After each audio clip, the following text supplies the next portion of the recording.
baik gitu. Oke, kita sepakat senyum itu sunat. Tapi para penipu itu juga senyum.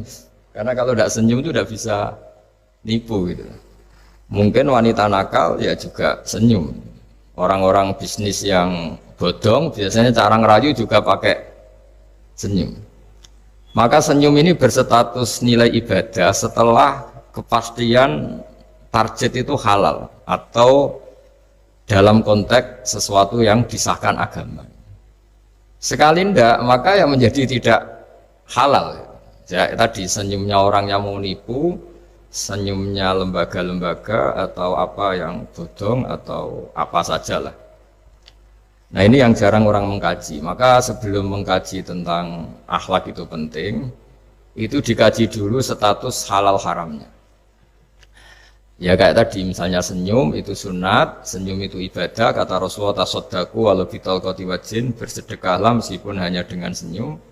Itu setelah ada kepastian status apa? Halal. Tapi jika orang itu mau nipu itu juga pasti senyum. Orang yang mau menggoda lelaki juga pasti senyum, lelaki yang goda perempuan juga senyum. Dan kadang konteksnya ada dalam hal-hal yang dibenarkan syarat. Sehingga kepastian halal haram ini nomor satu.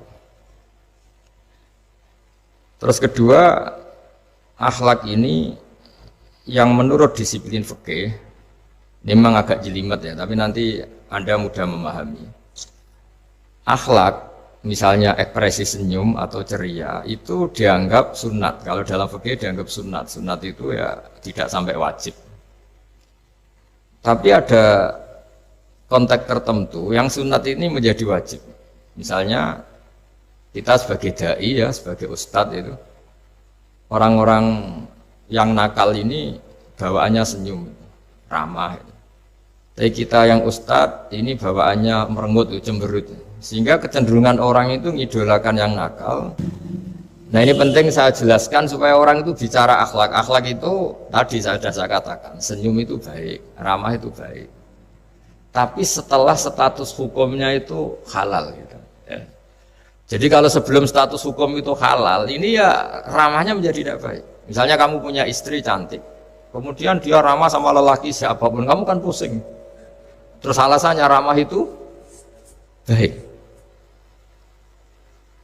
Makanya di Quran diingatkan fala takhdu'na bil qawli fayatma'alladzi fi qalbihi marad. Orang-orang solihah, orang-orang yang afifah, wanita-wanita terhormat, jangan terlalu ramah sama lelaki lain, karena lelaki lain yang kamu ramahin, kalau kebetulan dia ada orang baik, pikiran ramah kamu ini ditafsirkan yang macam-macam. Nah, jadi ini karena saya sebagai kiai memang menekuni fikih, sehingga sebelum bicara jauh tentang hukum moral, itu pastikan dulu status halal haramnya. Baru ada numpang hukum akhlak. Sodako juga gitu, banyak orang dermawan gitu, ternyata nyuwun sewu memang uang korupsi sehingga mudah ngasih orang banyak, pas uangnya sendiri ternyata berat. Ini belum bisa dikatakan sodako, karena bawaannya dermawan, karena uang saya saja. Jadi kepastian hukum ini harus ada dulu. Makanya dalam Islam, fikih itu nomor satu, hanya nomor satu itu ya kepastian hukum. Baru di level apa? Aplikasi hukum itu penerapannya, tatbikinya kalau dalam bahasa Arab butuh akhlak. Terus ketiga, cerita-cerita akhlak itu yang paling fenomenal itu kata banyak mufassir. Kenapa Saharatu Fir'aun? Jadi ketika duel, saya cerita sedikit. Musa ini punya banyak mukjizat. Nabi Musa ini punya banyak mukjizat. Mukjizat itu sesuatu yang luar biasa, nggak bisa dinalar oleh akal. Itu kalau orang baik disebut mukjizat, kalau orang buruk punya kemampuan ini disebut sihir. Ya, tapi sama-sama punya kekuatan yang dahsyat. Sehingga ketika Nabi Musa punya kekuatan yang dahsyat ini, yang disebut mukjizat, Fir'aun cara berpikir yang bisa mengalahkan ini hanya sihir. Dipanggillah ahli sihir yang profesional, yang top lah. Dan mulai dulu itu wong ya seneng duit gitu. Jadi ahli sihir yang mau datang tapi berani berapa gitu. Jadi itu sudah mulai dulu gitu. Jadi sekunane kuno itu transaksinya itu ya harus Berani berapa? Fir'aun katanya innakum idzal laminal muqarrabin. Kamu tak jamin menjadi orang dekat saya. Jadi mulai dulu kalau dukung itu ya harus dapat jatah gitu. Jadi jatah orang dekat. Nah, dulu itu apa menteri atau apa tidak tahu, tapi mulai dulu ya sudah gitu. Kata Fir'aun oke. Akhirnya pertarungan itu mau dimulai. Lah uniknya ketika mau dimulai itu Saharoh ini ahli sihir yang bawaan Fir'aun tadi, sewaan tadi, bayaran. Itu di luar dugaan Mas Andri itu malah sopan sama Nabi Musa. Ditonton orang banyak padahal. Ditonton orang banyak karena Fir'aun tuh ingin Nabi Musa itu kalah. Musa kalau dia manggil. Tapi di luar dugaan itu para ahli sihir itu entah saking wibahnya Nabi Musa itu, jenengan dulu apa saya dulu? Monggo jenengan dulu apa saya dulu? Imma antulkiyah wa imma anahnul mulkin. Monggo jenengan dulu atau kita dulu. Jadi harusnya secara teori tarung itu semakin menteror atau ada gebrakan yang mengagetkan ini kan lebih mudah mengalahkan Musa. Tapi enggak, malah Musa ditanya, wahai Musa, imma antulkiyah wa imma anahnul mulkin. Monggo jenengan dulu atau kita dulu. Nabi Musa juga membalas yang sopan. Enggak, kalian dulu saja. Nah itu kata para ahli tafsir, barokahnya akhlak yang dilakukan Saharatu Fir'aun ini, al-qawwa fi qulubihim al-iman. Allah saat itu juga memberi iman. Jadi barokahnya sopan sama Nabi siapa? Musa. Jadi barokah akhlak paling fenomenal dalam dunia tafsir adalah ketika Saharatu Fir'aun mendapat berkahnya adab, berkahnya akhlak, sampai iman. Sehingga kalau dalam khazanah-khazanah Islam, amal yang paling mudah diterima Allah itu diantaranya satu itu akhlak, dua sedekah. Dalam cerita-cerita kitab yang saya pelajari, sedekah juga gitu. Ada orang itu saking bejatnya, dia seorang kaya raya. Itu saking bejatnya itu cara berpikir itu menurut dia ya rasional, tapi ngawur sekali. Dia punya putri cantik gitu. Ya tentu dia yang rawat.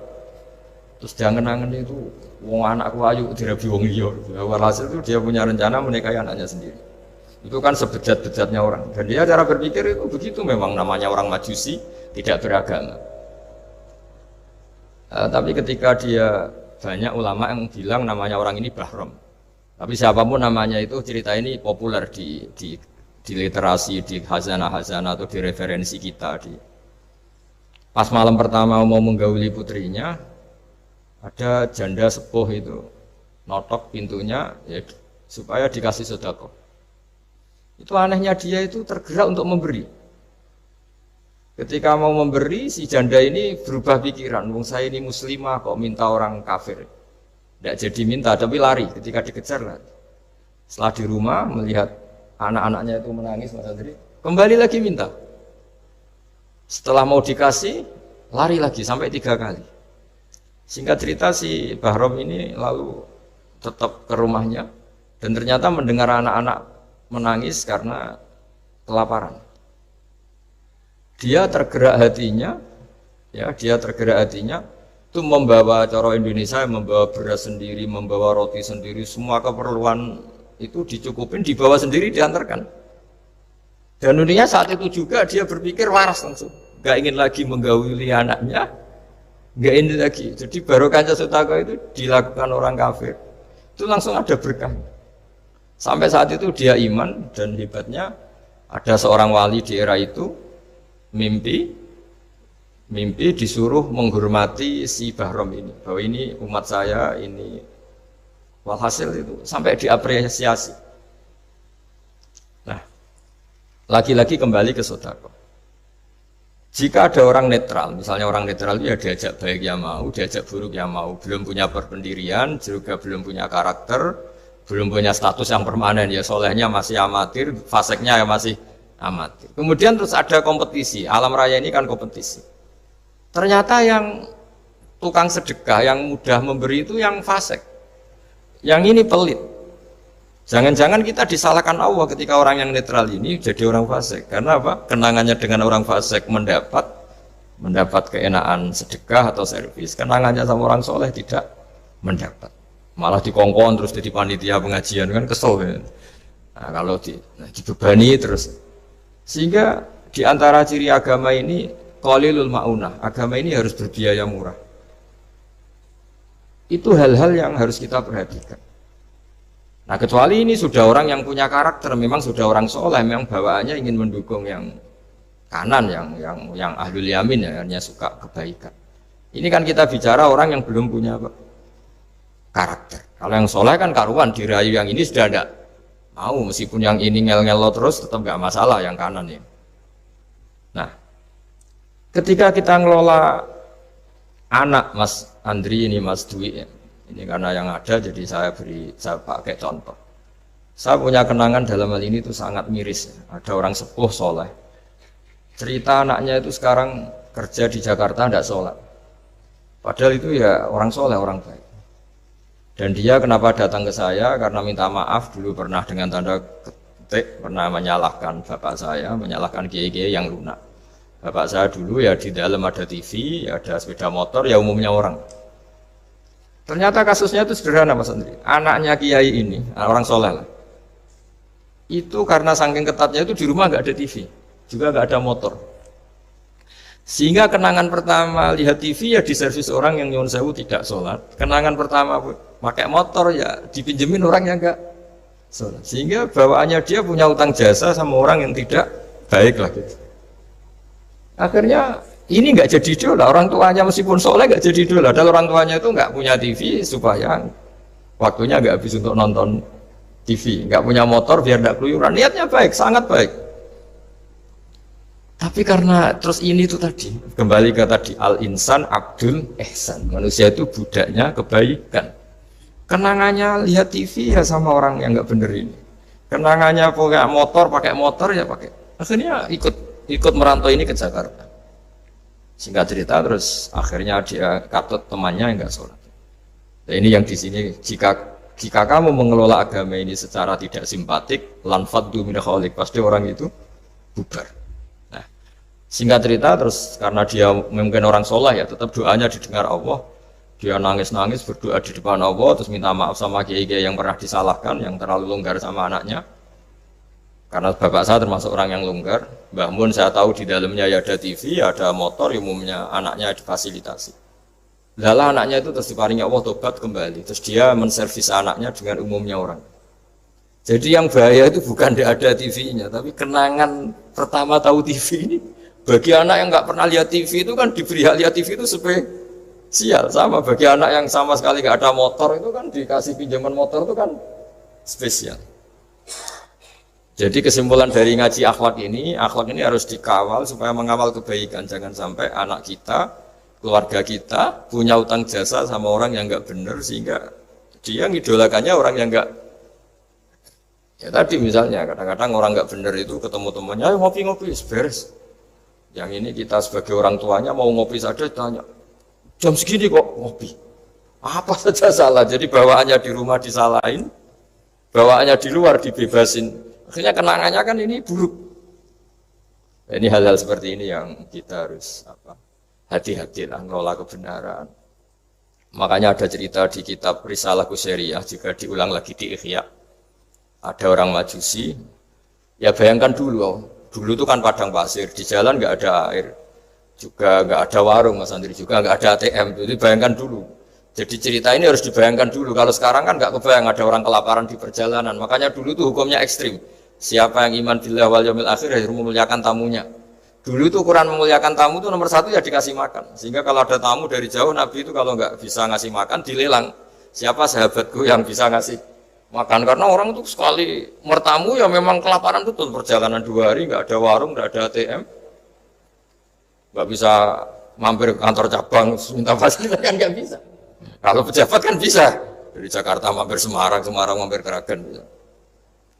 Singkat cerita dilelang sama dia, siapa yang bisa. Masyhur kan cerita itu, ada orang yang sebetulnya miskin, saya ya Rasulullah, ternyata yang dikasihkan itu makanan jatah apa? Anaknya, kan masyhur cerita itu. Kata dia pulang, terus lampunya pura-pura dimatikan, terus anaknya disuruh menidurkan, terus dia pura-pura nemani makan, padahal hakikatnya yang makan itu hanya tamunya. Saat itu juga Allah menurunkan wahyu kepada Rasulullah SAW. Allah memuji perilaku sahabat ini karena bisa ngasih makan